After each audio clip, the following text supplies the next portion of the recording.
Бажаю здоров'я, шановні українці. Щойно говорив з президентом Польщі Анджеєм Дудою. Годинна розмова, передусім безпекова тематика. Ситуація на полі бою зараз, зброя для наших воїнів, снаряди. Подякував за виконання попередніх оборонних домовленостей. Звичайно, в кожній розмові приділяємо значну увагу довгостроковій безпеці та гарантіям миру. І не лише для нас. І завжди результативна Польща цілком реалістично сприймає потребу в членстві України в НАТО. І це об'єктивна потреба. Ми разом напрацьовуємо конкретний зміст для саміту Альянсу у Вільнюсі. Це саме той момент, коли мають бути повністю розбиті російські припущення, що нібито хтось в НАТО досі боїться Росії.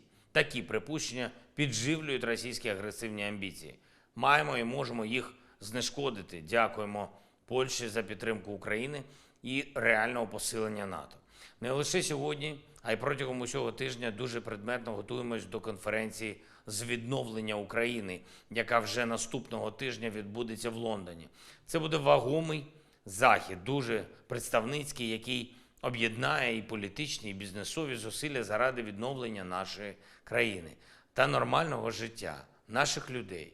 Ключовий український принцип простий і справедливий, а саме жодної руїни в Україні не залишиться. Все відбудуємо, все відновимо і вже точно знаємо, які кроки, в якому таймінгу та якими силами потрібно зробити, щоб перемогти російську агресію і нашою відбудовою.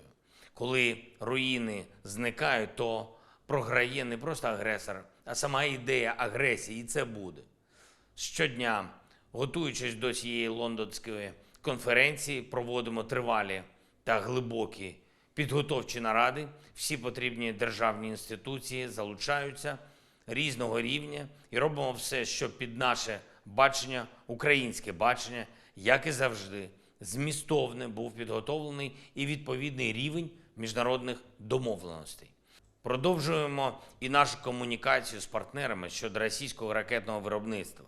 Сьогодні російські нелюди завдали чергових ракетних ударів по Одесі з калібрів. Десятки компонентів цих калібрів поставлені в Росію з інших країн.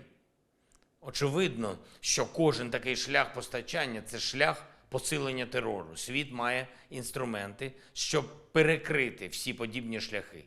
З кожної країни, від кожної компанії, чиї компоненти використовуються російськими виробниками ракет.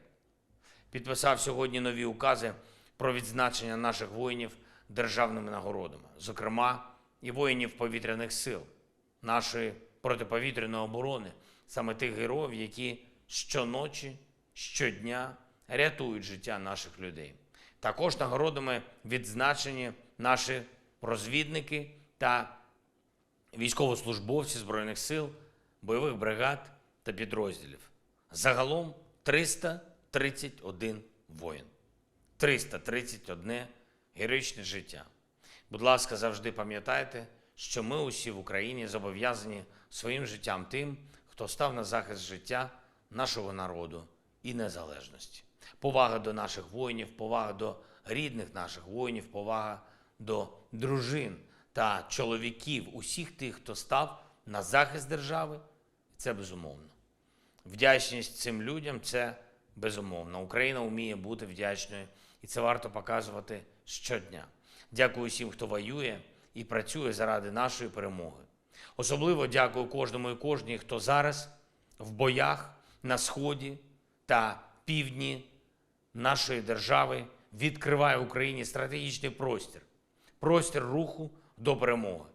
Дякую всім, хто зараз і в наступі, і в обороні, хто штурмує позиції окупантів та хто відбиває їхні штурми. Дякую всім вам, воїни, за хоробрість, за стійкість та за кожен метр результату. Слава нашим героям! Слава Україні!